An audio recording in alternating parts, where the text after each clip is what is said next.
Hai, perkenalkan nama saya Risa Snohatimah. Saya dari Universitas Dian Nusantara, Fakultas Ilmu Sosial dan Bisnis. Saya dari program studi Ilmu Komunikasi dan saya akan membahas tentang teori komunikasi. Sebelum itu, apa sih teori komunikasi? Teori komunikasi adalah konseptual atau penjelasan logis mengenai fenomena peristiwa komunikasi dalam kehidupan sehari-hari. Adapun jenis-jenis teori komunikasi, yaitu teori umum dan teori konseptual. Teori umum terbagi menjadi 4. Yang pertama, ada teori fungsional dan struktural, yaitu teori yang berkembang dari sosiologi dan ilmu-ilmu sosial lainnya cenderung memusatkan pembahasan pada hal-hal yang menyangkut struktur sosial dan budaya.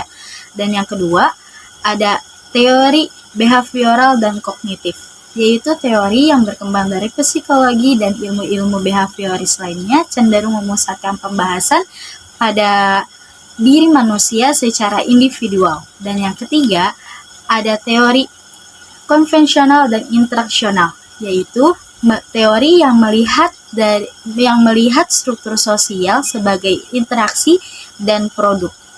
Dan yang keempat, ada teori kritis dan juga interpretif, yaitu pengalaman sebagai meaning center atau dasar pemahaman makna. Teori konseptual terbagi menjadi 5 jenis. Yang pertama ada teori komunikasi intrapribadi, yaitu proses komunikasi yang terjadi dalam diri seseorang. Adapun tujuan dari komunikasi intrapribadi yaitu untuk belajar diri sendiri, mempengaruhi sikap, perilaku, dan memberi bantuan kepada orang lain. Yang kedua ada komunikasi antar pribadi, yaitu komunikasi perorangan dan bersifat pribadi yang dilakukan secara langsung ataupun tidak langsung. Tujuan komunikasi antar pribadi yaitu memberikan informasi, menumbuhkan motivasi, dan menumbuhkan simpati.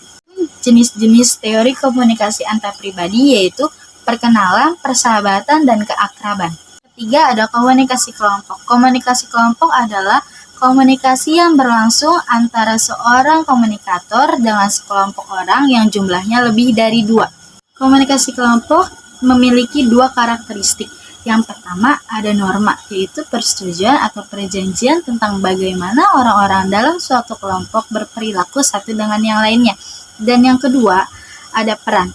Peran yaitu pola-pola perilaku yang diharapkan di setiap anggotanya.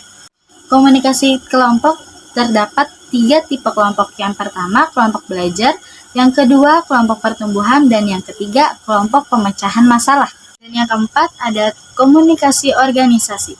Menurut Goldhaber, komunikasi organisasi adalah proses menciptakan dan menukar pesan dalam suatu jaringan hubungan saling tergantung satu sama lain untuk mengatasi lingkungan yang berubah-ubah.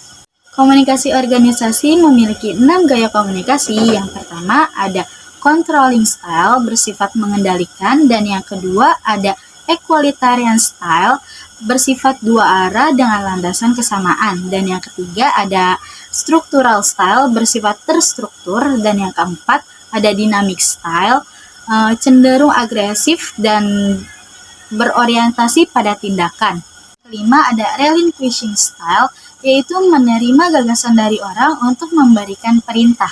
Dan yang keenam, ada withdrawal style, yaitu tidak adanya keinginan untuk membangun komunikasi kepada orang lain. 5. Ada komunikasi massa.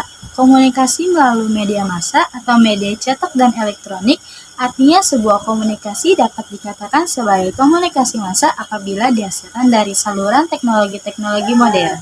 Adapun karakteristik komunikasi massa yaitu komunikator yang terlembaga memiliki sifat serempak, pesan yang disampaikan memiliki sifat yang umum.